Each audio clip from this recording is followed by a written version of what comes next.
Está no ar o programa Pão da Vida. Apresentação: Cacá Santiago.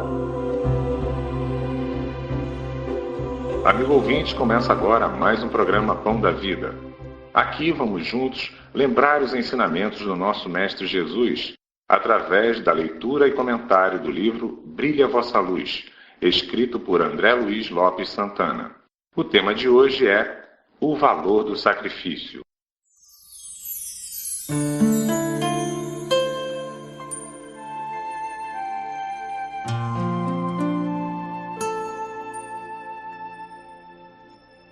Era um dia como outro qualquer em Jerusalém. Pessoas indo e vindo e fazendo as oferendas no templo. E como sempre, Jesus transforma uma situação cotidiana, comum, no ensinamento sublime. As pessoas que acompanhavam o Mestre, ontem como hoje, não entendiam o valor do sacrifício e da renúncia para o crescimento espiritual. O mérito do bem é proporcional à dificuldade em fazê-lo, em conseguir concretizá-lo. Várias pessoas deixavam altos valores como oferenda. Ela, a viúva, só podia dar aquilo que lhe faria falta, algo que lhe fosse importante, talvez imprescindível para a sobrevivência, pois como mulher já era desprezada. Mas sendo viúva, a cruz se tornava ainda mais asfixiante e angustiante naqueles dias. Mesmo assim, falava mais alto no coração da viúva o sacrifício pessoal, a renúncia, privando-se do necessário em favor das questões espirituais que colocava em primeiro lugar. Naturalmente, a compreensão da viúva em torno dessas questões era limitada, mas o sentimento que a animava naquele ato de doação foi digno de servir de exemplo a toda a humanidade, graças ao registro dos evangelistas. Nos dias atuais, quantos de nós permitimos esse sacrifício de buscar as questões espirituais em detrimento dos nossos interesses e necessidades? As pessoas que escutaram Jesus dizer no templo que a viúva dera a maior oferenda, tempos mais tarde conseguiram aplicar o ensinamento do óbolo em suas vidas. E nós? Quando nos permitiremos?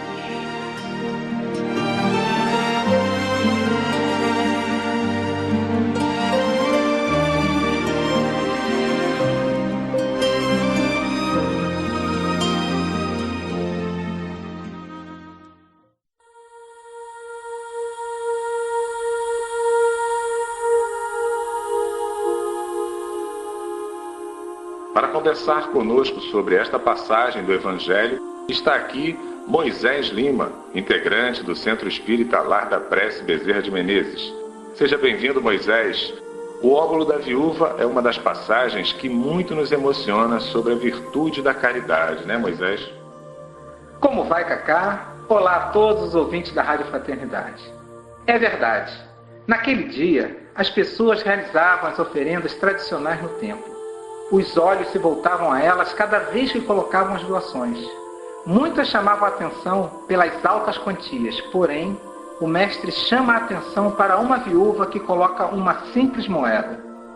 E Jesus afirma que ela fez a maior doação, pois deu do que faltava, tirou do necessário, né, Moisés? Sim, Cacá.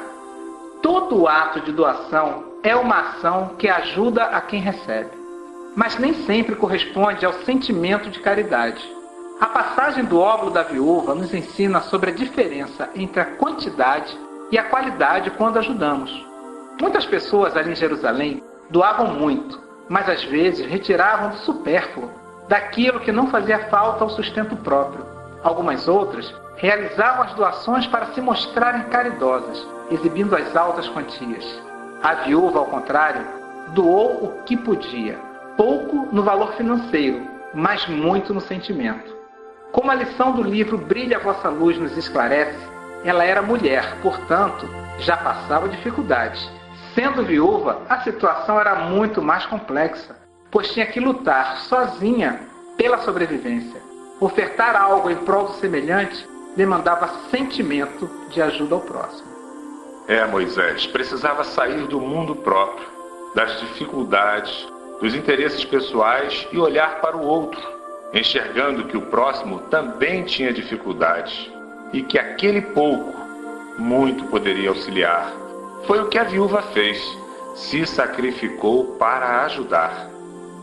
A caridade verdadeira é proporcional ao grau de dificuldade, de esforço para realizar a ajuda. Por exemplo, se eu ganho R$1.000 e compartilho R$10, eu ajudei? Sim. Mas vai me fazer falta? Não. Agora, se eu ganho R$100 e dou 10, esse valor pode me fazer falta. Onde tive mais esforço então para ajudar? Ora, Moisés, na segunda situação, pois tirou de um valor que já era reduzido. O importante não é o quanto vamos doar, mas o quanto nos esforçamos para doar. Esse é o real sentimento da caridade. Isso mesmo, Cacá. Doar simplesmente não significa caridade. Podemos fazer uma caridade orgulhosa, acreditando que estamos seguindo o caminho de Jesus. Nosso mestre deve ser sempre o exemplo. Ele quebra todos os nossos sofismas no que diz respeito à vivência do bem, da prática das virtudes. Ele nunca doou um valor financeiro, até porque nunca teve dinheiro. Isso não significa que não iremos ajudar financeiramente, não é isso. Jesus quis mostrar que não podemos usar a falta de dinheiro como desculpa, porque ele também não tinha. A maior caridade que podemos fazer é doar a nós mesmos, como ele se doou em tempo integral. É mesmo, Moisés. Jesus nasceu numa manjedoura, num estábulo, junto aos pastores e os animais. Não tinha uma casa confortável, nem era de família rica. Depois, passou a vida andando de cidade em cidade, pregando a boa nova, cuidando dos doentes, dos párias da sociedade. E como ele fazia essas viagens? A pé, sem a certeza de ter algo para comer, água para beber. Viajava muitas vezes só com a roupa do corpo. Jesus quis ensinar que não precisamos ter recursos materiais para fazermos o bem, porque os recursos já se encontram dentro de nós. Só precisamos descobrir e querer esses recursos. E nós temos mesmo esses recursos: a vontade, o interesse, o esforço, a determinação. Só que direcionamos esses elementos para as questões da matéria. Na questão 913 do Livro dos Espíritos, Allan Kardec pergunta aos espíritos superiores qual o vício, qual defeito pode se considerar mais radical. E os espíritos respondem que é o egoísmo. Aí pensamos, agora está fácil. É só deixar de ser egoísta. O problema, Cacá, é que o egoísmo se manifesta de várias formas e muitas vezes sutis. Isso mesmo, Moisés. Acreditamos que egoísmo é só não emprestar o que é nosso ou não querer doar algo de material, quando o egoísmo é bem mais abrangente. Para combater essa chaga moral, temos que entender a raiz, o início de tudo, o interesse pessoal. Por isso, Cacá, é importante a autoanálise, o conhecimento de nós mesmos, em conjunto com o conhecimento dos defeitos e das virtudes. Ora, como saber se estamos agindo impulsionados pelo interesse pessoal? Quando estudamos o egoísmo, abrimos um leque, uma gama infinita de outros defeitos que podemos claramente identificar em nós. Vamos começar por um bem simples, a má vontade. O verbo que a comanda é o querer. Eu quero ficar em casa. Se eu tiver que sair de casa para ajudar alguém, o que acontece? Faço de má vontade. Quando temos que fazer alguma coisa contrária à nossa vontade material, ao que nós planejamos, respondemos sempre com a má vontade. É verdade, Moisés. É um problema, porque fazemos as coisas de qualquer maneira, sem atenção, cuidado, sem sentimento. E quanto mais permanecemos com a má vontade, caminhamos para o defeito da contrariedade. E a contrariedade é uma faixa vibratória terrível que nos liga facilmente com espíritos inferiores. Imagine se vamos ajudar alguém de má vontade e contrariados. Imagine se a pessoa precisa de um passe e nos ligou tarde da noite e ficamos contrariados por isso. Já pensou nas energias que serão doadas? Coitada da pessoa que receber as energias, hein, Moisés? Pois é, Cacá, coitada mesmo. E nós não atentamos para esses detalhes no cotidiano. Esperamos alcançar as virtudes para ajudar, quando podemos fazer a nossa parte praticando valores muito simples, como a boa vontade. Será que somos gentis e solícitos? Por que ficamos contrariados ao recebermos um pedido de auxílio? Devíamos ficar felizes por podermos ajudar. Há pouco tempo, um benfeitor disse em uma de nossas atividades no Centro Espírita que servir é uma dádiva. Apesar das narrativas do Evangelho não mostrarem Jesus como aquele irmão caridoso que se envolvia e se preocupava, amparava e consolava, se não fosse Jesus, jamais entenderíamos essa dádiva de servir. Junto aos doentes do corpo ou da alma, era comum ver Jesus fazendo uma oração para essas pessoas. Quando ele não tinha recursos materiais, ele rogava ao Pai Celeste que abençoasse aquele irmão necessitado e orava com ele. Jesus jamais ordenou ninguém a fazer alguma coisa. As pessoas é que se sensibilizavam com o exemplo dele e o seguiam, ou quando voltavam para as aldeias e cidades, mudavam suas vidas a partir do que viram Jesus fazer em prol dos semelhantes. Desde a vinda do Mestre, nos dois lados da vida se compreendeu que ajudar é uma oportunidade que o mais alto nos possibilita, não porque tenhamos mérito, mas porque precisamos curar as chagas da nossa alma. Mas, infelizmente, raros são os que aproveitam esse remédio. A maioria ainda se nega, utilizando outros remédios mais amargos que trazem mais sofrimento do que alívio. E esse querido benfeitor dizia para que nós estendamos a mão sim, mas, acima de tudo, não esqueçamos de estender o coração, pois sem ele a dádiva se perde. A dádiva de servir também é um empréstimo divino, um acréscimo de misericórdia que recebemos para ofertar ao irmão que sofre, Cacá. Mas se não aproveitarmos essa oportunidade, podemos, de uma hora para outra, adentrar as extensas fileiras daqueles que precisam da ajuda de outros. Moisés, realmente essa orientação, essa mensagem é muito profunda. Por causa da ilusão da matéria, só por estarmos bem, não olhamos por aquele que sofre. Nos esquecemos da lei de reencarnação. Esquecemos que hoje temos condições materiais, mas amanhã podemos não ter. E aí? Não iríamos rogar a Jesus um auxílio? É certo que sim, mas infelizmente, como o nobre benfeitor disse, ainda escolhemos o remédio amargo da dor. E a esfera de auxílio é enorme, meu irmão. Como nos colocamos no trato com os familiares? Quem somos no ambiente de trabalho? E na rua? Buscamos aliviar o sofrimento de quem nos pede ajuda? Quase sempre deixamos a caridade para os dias de tarefa da casa espírita. E mesmo assim, nos contrariamos.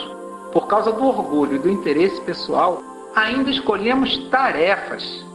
Um dos nossos mentores, o Abdol, sempre diz que o mais importante não é o que iremos fazer na seara de Jesus, mas como. A essência deve ser sempre com aquele amor que Jesus sempre nos amou. Então, não importa se vamos assistir a uma pessoa ou a 100 pessoas, se a editora Aveluz vai vender um livro ou milhares de livros, se no centro espírita vamos dar passe, fazer palestra ou apenas receber as pessoas no portão. Todas as tarefas dentro e fora do centro são importantes. Não é uma competição de quem faz mais ou aparece mais. A caridade, Cacá, não é um negócio. Somos uma equipe onde cada um exerce tarefa fundamental. E o objetivo não é o nosso bem-estar ou o nosso interesse, mas o interesse de nosso próximo. Essa é a filosofia que devemos seguir sempre. O centro espírita é como um laboratório. Nele aprendemos o que devemos fazer, como devemos nos comportar, o que precisamos buscar, vivenciar. Nas diversas atividades, vamos praticar esse conhecimento, mas somente fora do centro espírita é que iremos vivenciar, provar, experimentar. Como crescer, Cacá? Como espíritos, sem testes, sem desafios? É impossível, Moisés. É como na passagem do óbolo da viúva. Ela não se preocupou na forma, se estava dando muito ou pouco dinheiro. Ela sentia a necessidade de ajudar. Ela tinha o sentimento. Por isso Jesus disse que ela fez a maior oferenda, pois deu de si mesma, ofereceu o maior sentimento de caridade. Quando nos preocupamos com a quantidade e não com a qualidade, caímos no orgulho. A verdadeira caridade é humilde, e para caminharmos na trilha dessas duas virtudes, alguns elementos são fundamentais, como renúncia, sacrifício pessoal e abnegação. A abnegação é um esforço além. Por exemplo, uma pessoa deseja muito ajudar o próximo através da educação. Então o que ela faz? Se torna professor. Ele se esforça para ser um bom mestre e fica depois da hora ajudando aqueles que têm dificuldades de aprendizagem. Ele vai ser abnegado quando não tiver hora marcada para ajudar. Ele estará sempre à disposição. O aluno precisa dele e ele atende, seja de noite, na hora do almoço, e se mesmo assim o aluno não estiver conseguindo aprender, o professor vai buscar outras maneiras de melhor ensinar. Enfim, é um esforço além do esforço. É algo a mais que o professor realiza para ajudar até alcançar êxito. A renúncia é algo mais profundo, que exige mais esforço íntimo. É abrir mão de algo que queremos ou que precisamos. Mas essa renúncia pode se dar de duas formas. Algo que temos, mas não usufruímos, ou algo que temos e vamos perder.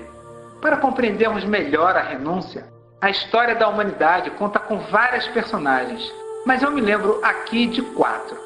Francisco e Clara de Assis, Isabel de Aragão e Alcione, do livro Renúncia, escrito por Emmanuel, através de Chico Xavier. A história deles é fantástica, Moisés. Francisco, Clara e Alcione são exemplos de renúncia, porque abriram mão daquilo que tinham. E Isabel é exemplo de rainha, que não perdeu os recursos materiais, mas não usufruía deles. Ao contrário, revertia aos desvalidos de toda sorte. Isso mesmo. Francisco e Clara eram jovens europeus. Viviam em Assis, uma das mais belas cidades da Itália. Ele era filho de um rico comerciante, ela de família nobre. Ambos ricos e conhecidos. Despertaram para a missão que vieram cumprir e renunciaram a tudo. Ao nome, à nobreza, ao conforto do lar, às riquezas, aos amigos que os taxaram de loucos, para cuidarem de doentes, de leprosos, de esfomeados, sensibilizados e guiados pelo Evangelho, pelo que leram e compreenderam do exemplo de Jesus.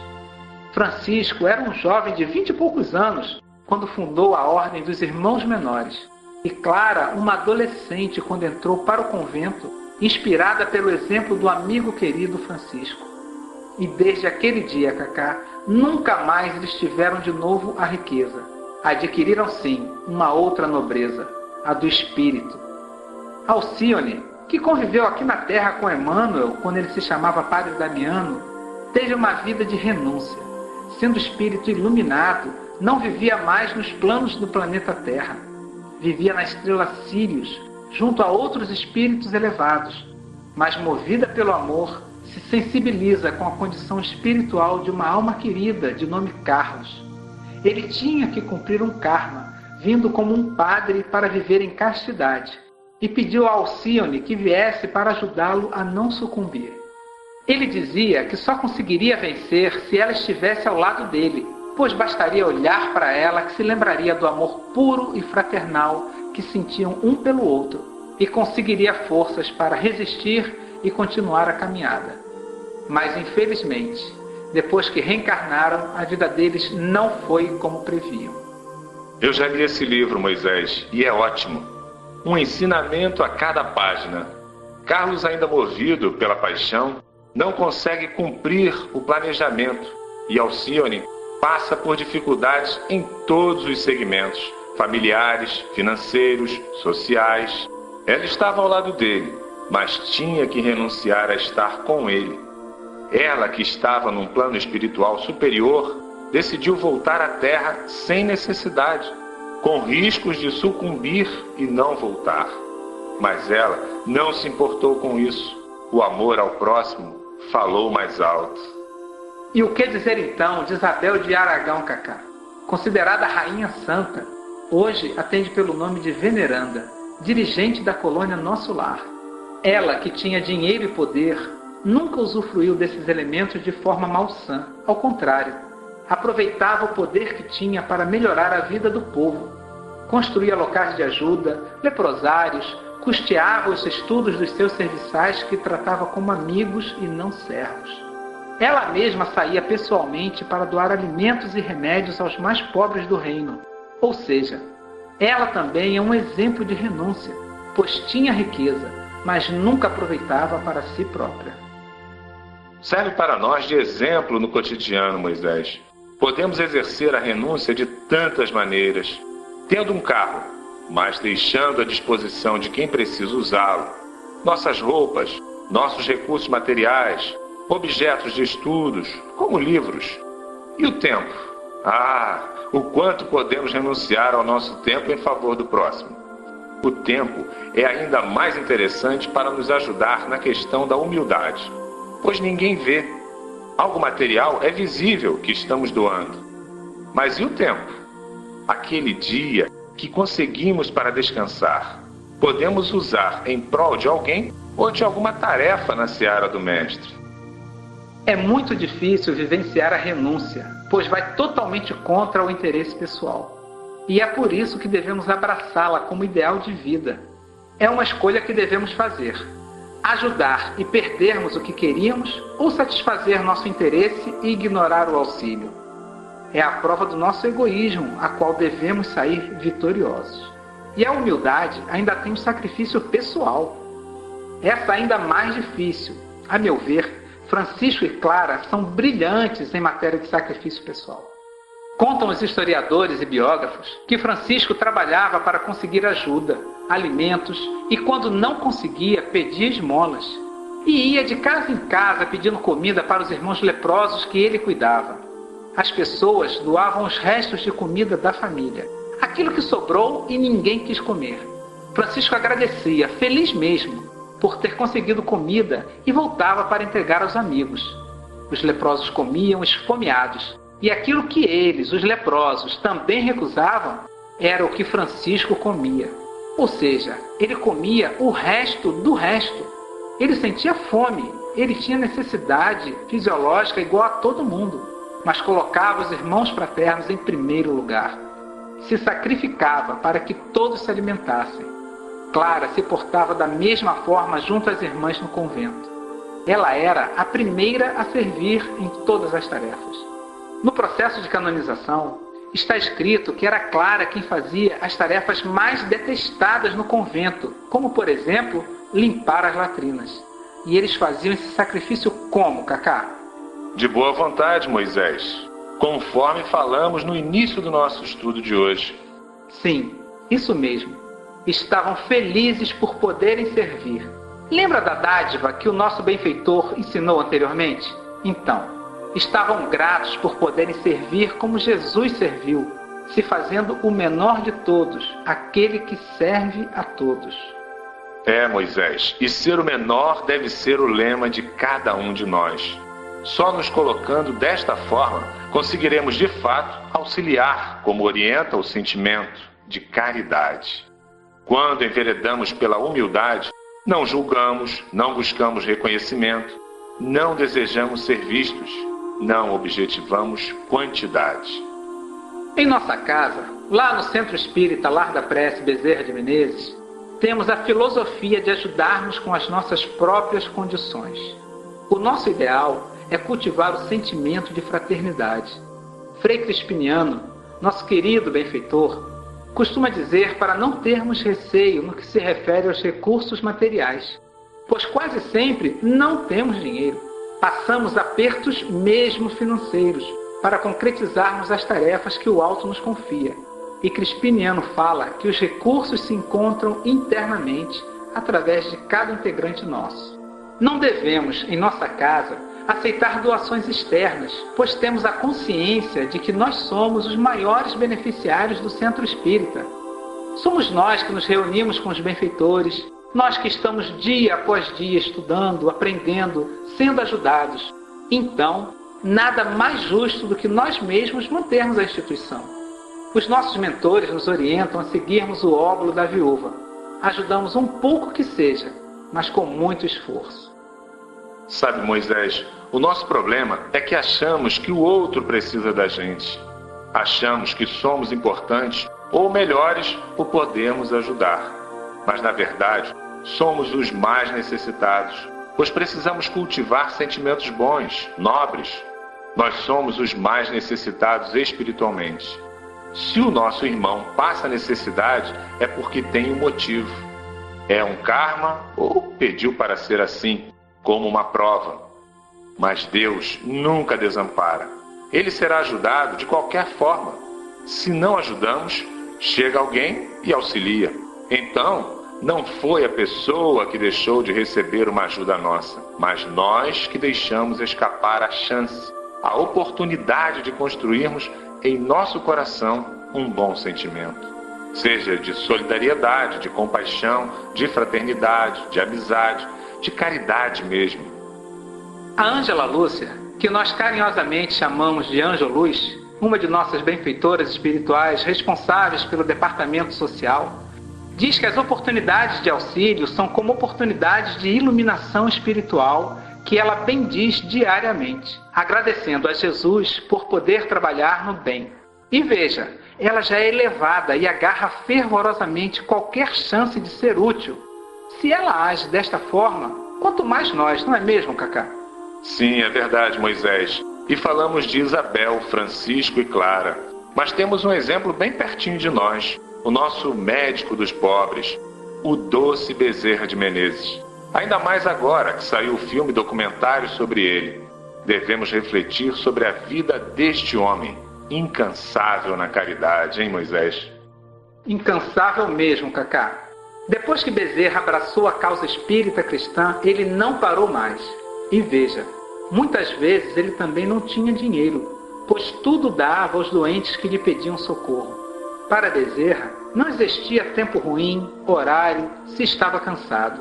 Não raras vezes ele estava esgotado, pois tinha que andar a pé longas distâncias, pois o dinheiro do transporte ele já tinha doado a outra pessoa. Mas Bezerra nunca reclamava. Sempre com um sorriso paternal, nosso médico ia, cuidava, amparava, com as forças renovadas e sentimento transbordante a serviço de Jesus. Moisés, ele vivenciava os elementos que estudamos hoje: abnegação, renúncia e sacrifício pessoal. Tinha esposa e filhos. Trabalhava na Federação Espírita Brasileira. Escrevia para o jornal O País. Era médico e homeopata. Enfim, ficava às 24 horas trabalhando, estoico, para ser útil. E não descansou até o desencarne. Nós só sabemos se conseguimos ter algum sucesso, algum êxito, quando enfrentamos a realidade espiritual. E Paulo de Tarso era sábio. Numa das viagens missionárias, Paulo, Barnabé e João Marcos iam rumo a Panfilha e Antioquia de Pisídia. Na época, eles foram os desbravadores do Evangelho, pois eram regiões complexas, de mata fechada, com animais selvagens e muitos salteadores pelo caminho. João Marcos se assusta e diz que só poderiam fazer tal tarefa se contassem com a ajuda de animais e servos. E Paulo, ao ouvir, responde a João Marcos que não devemos passar nenhuma tarefa para os outros fazerem, pois isso não é caridade. Quando falamos para o outro fazer, deixando para o outro o sacrifício e ficando somente com a fama, isso não é caridade, isso é orgulho. Disse ainda que cada parte do processo de ajuda ao próximo, em qualquer tarefa que seja, das mais simples às complexas, é importante, é fundamental e devemos querer realizar ardorosamente. Paulo termina dizendo que todo servidor deve ser incansável, pois cada vez que se acha descansado, satisfeito, pode estar se enganando. O orgulho nos cega, nos fazendo acreditar que muito fizemos quando podemos realizar muito, muito mais. É verdade, Moisés. Desde aquele momento que Jesus esteve entre nós, muitos decidiram mudar o rumo das suas existências. Não foi fácil para ninguém, Ninguém alcança a edificação espiritual sem lutas e marcas, muito menos sozinhos.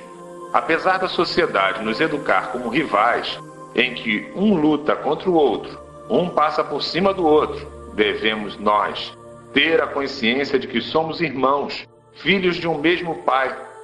No dia em que todos enxergarem que somos integrantes de uma mesma família, seremos como a viúva da passagem. Nos privaremos até do necessário para que nosso amigo, nosso irmão fraterno, fique bem, seja reerguido. Jesus ensinou, Cacá, dá o que te pedes. Não importa o que o outro vai fazer da ajuda que recebeu. Isso está na conta dele. Se a pessoa nos pede um auxílio financeiro e nós temos condições de ajudar, façamos. É claro que tudo parte do bom senso. Se a pessoa estiver alcoolizada ou possui algum vício visível, nós não poderemos dar dinheiro, pois certamente estaremos reforçando o vício. Mas se não, por que não auxiliar? Se a pessoa mente, o problema é dela. E se a pessoa estiver falando a verdade? Nós não temos como apurar os fatos na maioria das vezes. E aí, se for verdade e não ajudarmos, e a pessoa sofrer pela falta de ajuda?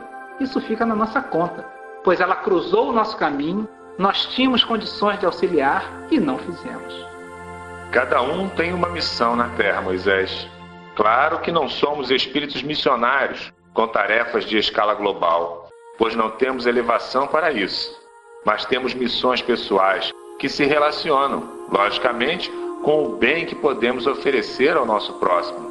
Mas independente da tarefa que venhamos a realizar, devemos seguir a missão de nos cristianizar, ou seja, escrever o Evangelho em nosso coração. Qual a diferença entre nós e Francisco de Assis? Qual a diferença entre nós e Paulo de Tarso e Maria de Magdala? Se eles venceram a si mesmos, lutaram contra o interesse pessoal, destruindo o egoísmo, porque nós não podemos. É o valor do sacrifício que estudamos hoje no programa. Sejamos nós a sofrer, pois foi isso que o Mestre fez. Tem uma passagem do Francisco de Assis em que ele estava doente e já com os estigmas. Seus pés sangravam muito e ele estava em cima de um burrico. Um companheiro que estava a pé sentia-se cansado e mentalmente reclamava por ele estar a pé e Francisco ajudado por um animal. Francisco percebeu a situação do amigo e rapidamente se desculpou e desceu do burrico, dizendo ao amigo que ele tinha errado, pois não pensou no cansaço que o companheiro pudesse estar sentindo. Ou seja, Cacá, Francisco mais uma vez se sacrificou e num ato muito simples de estar caminhando numa estrada. É esse olhar que devemos criar em torno de nós. No que posso ajudar? Será que estou com boa vontade? No que posso melhorar para servir? Nosso Mestre merece todos os nossos esforços. Todos temos condições de seguir os passos dele. Basta cultivarmos diariamente os elementos que estudamos hoje: esforço, interesse, vontade, renúncia e sacrifício pessoal. Quanto mais nos enxergarmos como irmãos menores, nos apagando, nos ocultando, colocando a nossa vontade em último plano, pensando com o eu espiritual e não com o eu material, chegaremos mais rápido às virtudes que tanto ansiamos conquistar. Infelizmente, Moisés, nosso tempo acabou. O programa chegou ao final. Obrigado pela sua participação, irmão. Sou eu quem agradece, Cacá, por mais uma oportunidade de estar aqui na Rádio Fraternidade participando deste programa. É hora, Cacá, de refletirmos e decidirmos por Jesus, analisando profundamente a nossa vida e o que viemos fazer neste mundo. Não precisamos realizar obras grandiosas, nem iremos mudar o mundo, mas podemos e devemos ser úteis, ajudando a construir, sim, uma sociedade mais justa e fraterna. Hoje, temos o Evangelho vivo em nossas mãos. Sabemos o Jesus caridoso. Vemos o passo a passo desse sentimento. Como diz o Dayart, nosso nobre benfeitor, não poderemos mais olhar para Jesus e dizer: eu não conheço este homem. Com certeza, Moisés, temos tudo o que precisamos para seguir este caminho da nossa redenção. Amigo ouvinte, agora você pode entrar em contato conosco através do e-mail pãodavida@aol.com.br aviluz.com.br. Ficou com alguma dúvida no programa? Deseja fazer alguma sugestão? Fale conosco. Buscaremos responder as perguntas no programa seguinte. Aquelas que não conseguimos, responderemos via e-mail. O tema estudado hoje foi Valor do Sacrifício. E lembre-se, sua participação é muito importante. Dúvidas, comentários, sugestões? Envie para pãodavida@aviluz.com.br. Obrigado pela companhia, muita paz e até o próximo programa.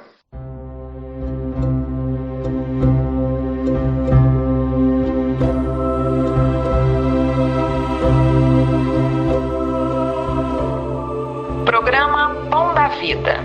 Apresentação: Cacá Santiago.